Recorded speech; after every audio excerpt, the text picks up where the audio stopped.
What's up, party people and magic makers? Destiny here on this magical Monday. How are you all doing? Good, I hope. All right, so today we're going to talk about holding yourself capable to do the hard things. And as you know, every Monday I come at you with a mindset video that you can take and implement throughout your week. So if you know of anybody that needs to hear this message, please feel free to share it with them. I would also love for you to comment below and answer the questions that I asked throughout the video. We're going to have some fun with this, okay? So last week I was talking about holding yourself capable and then also holding other people capable. And what came from that was a beautiful discussion on a couple of different platforms. And I think the one thing that really just kind of the light was shining on this was, well, what about those really hard times? Those really like tough situations, right?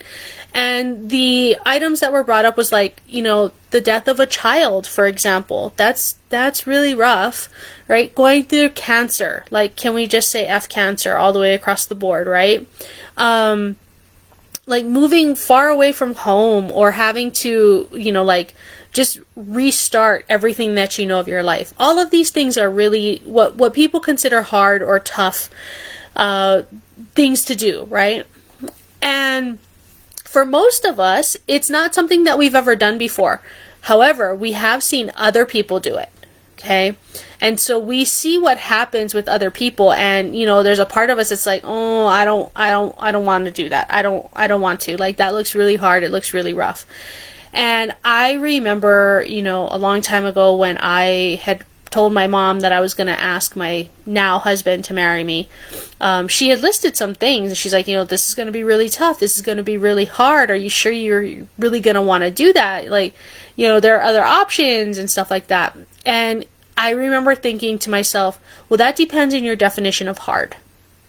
And see, I think we've bought into this story, and we can thank Disney for this one, right? This beautiful fairy tale of like, it's not hard. Like once the characters all get together and now they're going to live their happily ever after.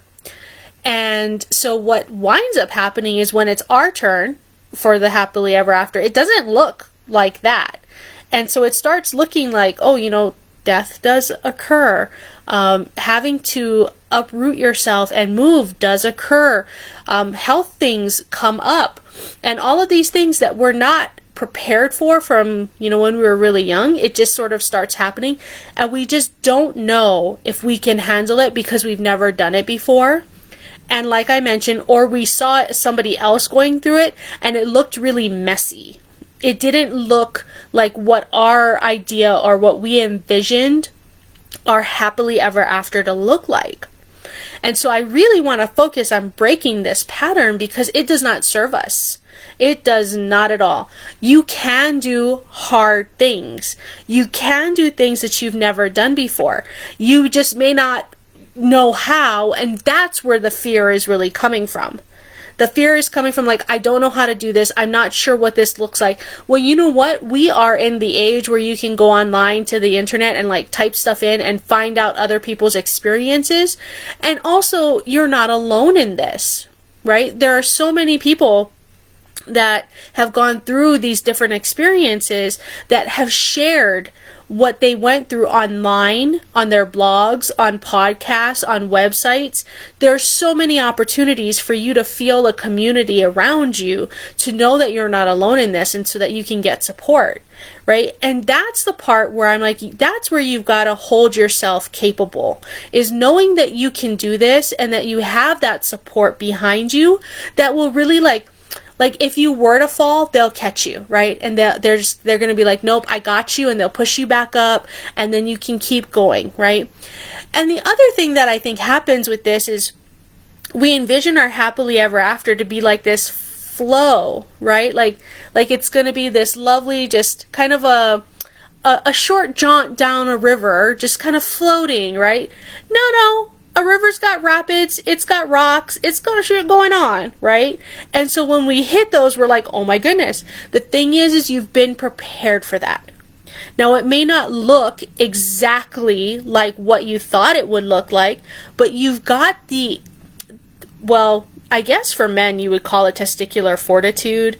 I'm gonna call it like the brass ovaries. Like, we have that.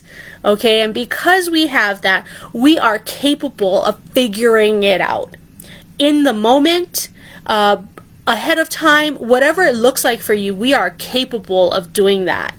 And so just knowing that and keeping that like really close to you and in your heart and in your head, even if all of this hard shit is going on, like, knowing you can do this, and you really truly can.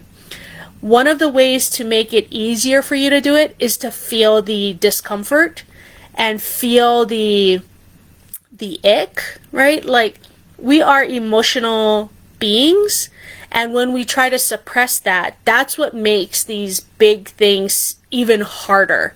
And so instead, if we're just like, you know what, I'm frustrated, you know what, I'm sad, you know what, like, this really sucks, and allow yourself to feel those feelings and those emotions, oh man, that just helps you to move through this process so much quicker, so much quicker. Hi Kim, yep, 100, girlfriend, I'm feeling you right now with that. So let's, in regards to this, right, like, I remember when my husband needed to get a kidney transplant, and everybody told me, oh my gosh, that's going to be so hard. Oh my goodness, this. The thing is we didn't know any better.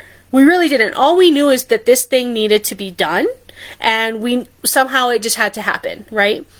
The doctors warned us about, like, okay, then this, and then this, and then this, and you're going to have to look at something else at week 1, week 2, week 3. There's going to be all of these appointments, and we were just like, okay. We just took it one step at a time.